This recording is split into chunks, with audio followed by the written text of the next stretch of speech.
Este dispositivo, el interruptor diferencial, es aquel que trabaja ante pérdidas o defectos de falla de la instalación respecto a tierra.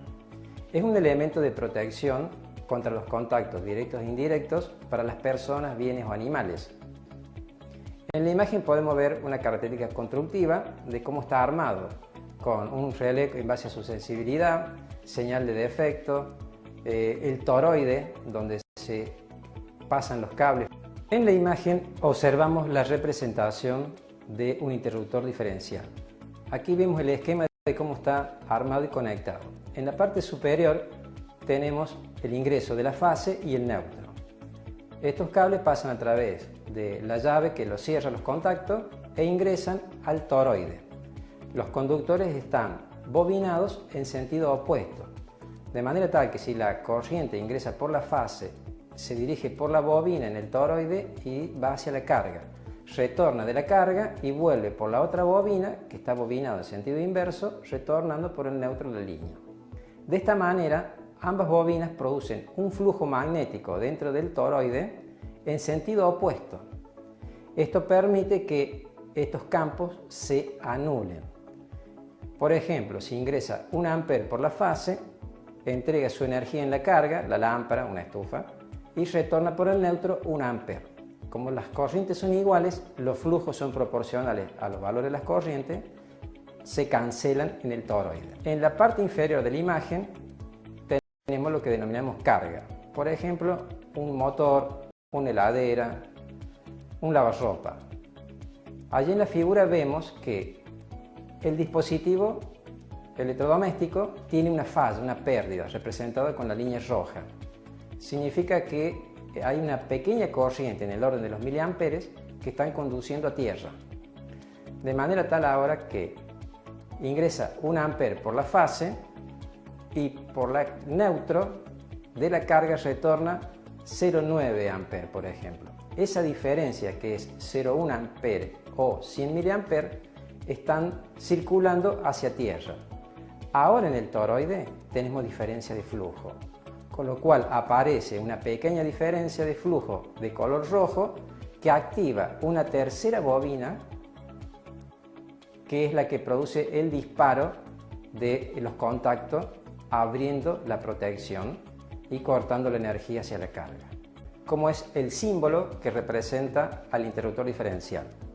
En la parte superior observamos con la cruz el símbolo de interruptor automático y con la línea atravesada vemos el símbolo de la función seccionador.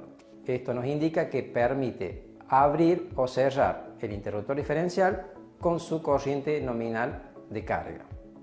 Luego tenemos el símbolo del toroide en la parte inferior, que es donde circulan los cables con la corriente que se induce en el toroide y nos permitirá, en caso de que haya diferencia de flujo, abrir o disparar el relé que abre el contacto del interruptor diferencial.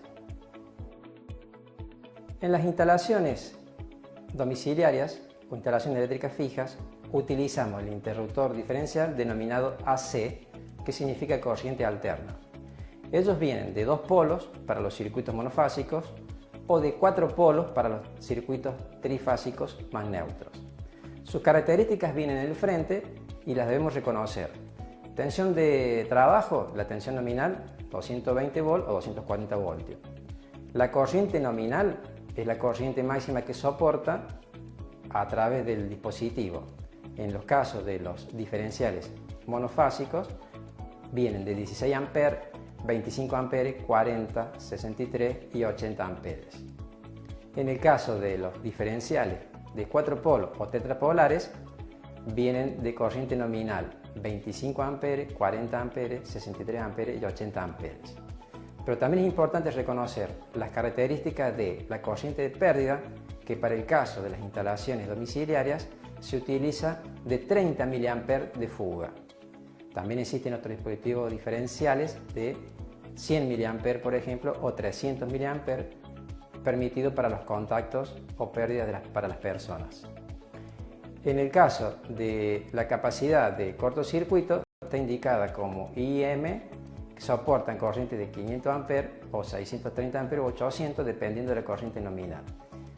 El interruptor diferencial debe estar coordinado con un interruptor termomagnético o pilla.